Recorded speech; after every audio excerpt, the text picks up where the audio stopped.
അതൊക്കെ പിണങ്ങും. അതൊക്കെ അതൊക്കെ അങ്ങനാണ് സൗമ്യ കൊച്ചേ, അങ്ങനാണ്. നമ്മൾ ഒരാളെയും മനസ്സറിഞ്ഞ് ഒരിക്കലും സ്നേഹിക്കാൻ പാടില്ല എന്ന് പഠിച്ചതിൻ്റെ ഒരു ഉദാഹരണമാണ് എൻ്റെ വൈഫ്.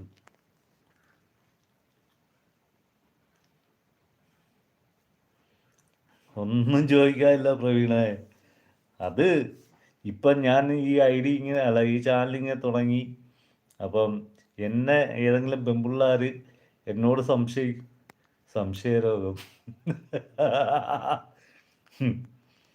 ഉം.